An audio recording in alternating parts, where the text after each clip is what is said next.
Proceed. Your honour, ఈ హంతకుడు I object your honour. నేరం రుజువు కాకముందే హంతకుడు అని ఎలా సంబోధిస్తారు? Sorry your honour. ఇదేంటి మొదట్లోనే నాలుక ఖర్చుకుంది? పిఠాపురం సాకేత్ వర్మ అనే ఈ ముద్దాయి నా క్లయింట్ కుమారి ఊర్మిళాదేవి అక్కగారైన హంసా నందినిని నమ్మించి వంచించి మోసం చేసి పథకం ప్రకారం అతి దారుణంగా హత్య చేశాడు.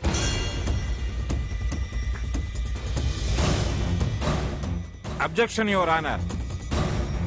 అవన్నీ నిరాధారమైన ఆరోపణలు. నా క్లయింట్ అలాంటి వాడు కాదు. యువర్ ఆనర్, ఈ సాకేత్ వర్మ అతి గారాభంగా పెరిగి చాలా వ్యసనాలకి బానిసయ్యాడు. ఇతను స్వతహాగా స్త్రీలోలుడు. ఆడవాళ్ల జీవితాలతో ఆడుకోవడం ఇతనికి అలవాటు. Objection your honour.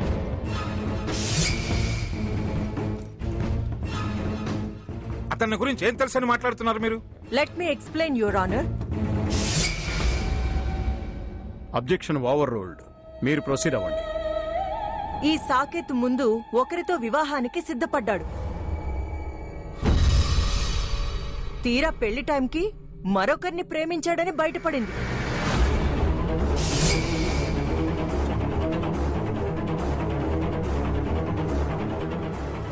ఆమె బలవంతం మీద వివాహం చేసుకున్నాడు. నువ్వు వాణ్ణి పెళ్లి చేసుకుంటావా?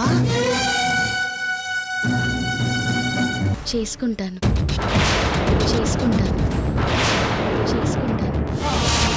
స్వర్ణ, ఏంట ఇది? నేనెందుకు కాదన్నానో తెలుసు కూడా నువ్వెందుకు చేసుకుంటానంటున్నావు? నేను నీతో పోటీ పడి అక్కడికి వెళ్ళడానికి సిద్ధపడ్డం లేదక్కా. నువ్వు వాళ్ళతో పోటీ పడలేవని, నీ మంచితనం ఆ అహంకారాన్ని అణచలేదు. నేను దారికి తెచ్చుకోగలనన్న నమ్మకంతో సరే అన్నాను. సరే అనకపోతే ఆమె పగబడుతుంది,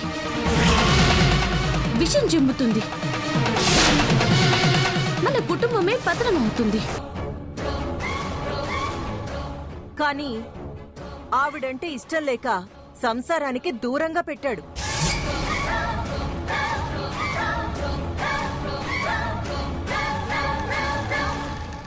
తరువాత హారతి అనే అమ్మాయికి దగ్గరయ్యాడు.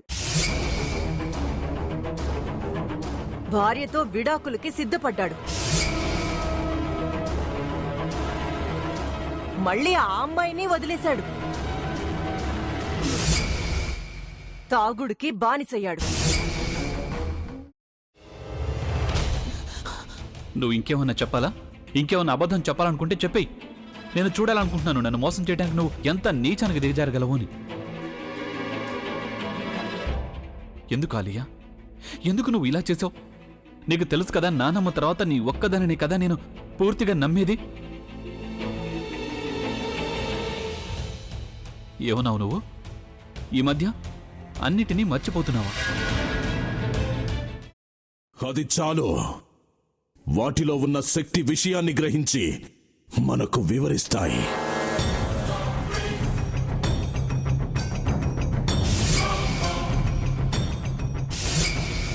ఎవరు ఆ దండ విప్పొద్దు, గది తలుపులు తెరవద్దు.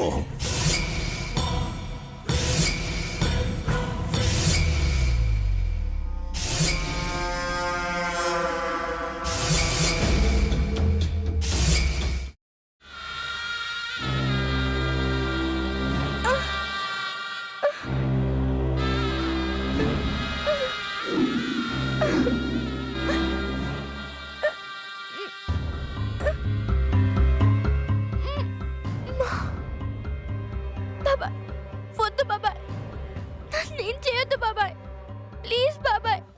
నీకు నిజం తెలిసినప్పుడే నా ఆలోచనలో నువ్వు చచ్చిపోయావు.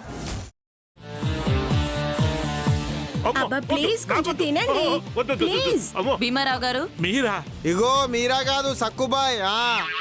అవును, మీ పనామే లేచిపోయిందని చెప్పి కంప్లైంట్ ఇచ్చినావు కదా. రేయ్, ఆయన కంప్లైంట్ ఇచ్చింది లేచిపోయిందని కాదు, కనిపించడం లేదు అని. అట్లానా? సరే మేడం. ఇడియట్. ఆ వంట మనిషి పేరేంటన్నారు? రత్తాలు మేడం. ఏం పెద్ద మంచి నీ వంట మంచిని కూడా మేడం అని పిలుస్తావా? రేయ్ హాఫ్ బ్రెయిన్,